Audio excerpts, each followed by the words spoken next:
Your seats, I was, of course, a student and thinking about the conference I was participating. It's like, making friends, doing the things. And then at the end, they bring this guy up here, and I'm like, who is this guy? I haven't seen him all conference, but here he comes on, and then the students gush and talk about how amazing he is, and I'm like, what? I haven't seen any of this. I don't understand what's happening. And that's because this man, who started the conference 45 years ago, a student leadership aspect of it. I'll let you tell a story about the middle school, like how that came about. But he and his wife Debbie made this happen. They created this opportunity for student leadership, for us to learn and grow, for us to make friends, to connect the state. And then when he was running the conference, which I didn't understand as a student, but now understand as a facilitator, is that he allowed students to run the show. Right, he don't make sure that the money stuff worked behind the scenes and that we had the speakers booked, but really the students, the board that you just saw up here and the folks that we've been spending time electing got to run the show because he believes so deeply in your potential and in your leadership to develop that. And when I was sitting there, I didn't see him on the front of the stage, but little did I know that he was leading from behind and helping others shine bright, right? And so we all owe a debt of gratitude to this person who's created this opportunity. And can you share just about how the middle level conference kind of came to be and what that looked like? Okay, thank you, Josh, for those kind words. Anyway, just quickly, and of course this is about Debbie. That's the reason that there's a Debbie Award. A couple of years ago, the state office decided to recognize Debbie when she developed Alzheimer's and of course passed away. Because there's, okay, that's what happens when I start talking about that. But I'm good. I'm good. I've moved forward and I'm good. And I found something positive about that. And I need to share that real quick because I think it's a good lesson. Always look for something good. Bill mentioned that too, and that's what I do. Every situation, there's always something positive. And when Debbie developed Alzheimer's and passed away, that was a tough one. That was tough. But what happened was, and you understand about mental health, and of course I'm an upbeat, positive. Everybody who knows me know that I'm very upbeat, very positive, just very enthusiastic. And I developed depression, and I thought I was dying because I had never experienced that. But the positive thing about that is I have much more empathy for that disease. I mean, that can happen to anyone. If it can happen to me, I wouldn't leave my house for 5 weeks. That's unbelievable. I go someplace every day and leave the house, and I couldn't leave the house for 5 weeks.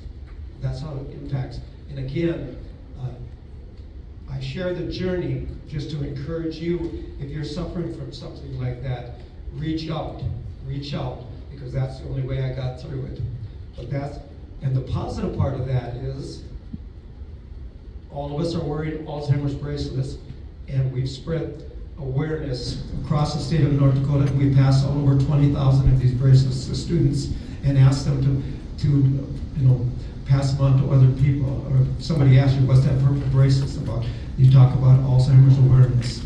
And the second thing is, I understand that depression is real. And I didn't understand that because I'd never experienced that, and I'm so upbeat and so positive that I thought, well, just go to the Y and work out, or go visit some friends. It doesn't work that way. The anxiety and everything else that happens. So that's one lesson, and one positive thing. Again, if I can find something positive about losing my best friend and life partner, you can find something positive about everything. The second thing, before we get to the conference, is just one thing that I've lived by my entire life, and that is do things for other people. I love doing things for other people, but the kicker is, again, do things for other people, but with no expectation. With no expectation. So you do something for someone else. I mean, even as simple as saying, hey, you look nice today, and then you turn around and say, oh, you look nice too. No, they wanted to compliment you, or if they buy you something, they don't expect a gift in return because you diminish what they've done for you. So again, do things for other people because you want to do them, not that you expect something back. And that has worked for me, and that's why I have friends in every state across the country, because you do things for other people with no expectation. But back to the conference. Okay, when we started out, of course, we had just had the student council, simple job, volunteer, and all of a sudden, we thought, this is a small conference and everything, and it started growing and growing. And we did include a small conference in December for the middle level. We had a ninth grade student that was elected as a mid-level representative, and they served their sophomore year. And one day Debbie approached me and she says, this was back in the early 90s, and she said, we should have a mid-level conference. And I'm thinking to myself, wait a minute here, I'm a full-time principal, I do a lot of other volunteer stuff. I was working on a program out of Washington, D.C., and then of course I work with all the different states with the executive directors, and I'm thinking, I do not need another activity. And Debbie just insisted. She said, I'll help you, we'll build this. And of course, she never took credit for it. She would never get on stage. It was, that's just the way she would operate.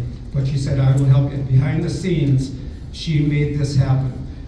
Most states do not have, in fact, there's very few states, and I know because I work with the executive directors, they do not have a standalone middle-level conference with 6 state officers. And the reason that we do, and the reason that you're here, is because of Debbie. And so let's give her a round of applause, please.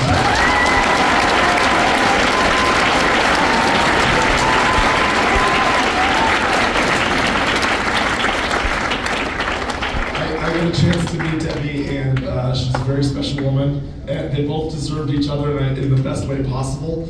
And I'm very grateful to have had that experience, and just know that everything Les is saying is even underselling just how great these two were together. Just a really wonderful couple. As you can see, we got some other folks who want to share their gratitude as well, so I'm going to pass it off to Tanya. So the middle level officer board wanted to just share some thoughts with you, Les, and share their thankfulness to you. But I also have, and Les is going to get tired of this, but when I started working with Les and they asked me to start learning from him, I didn't realize how much I had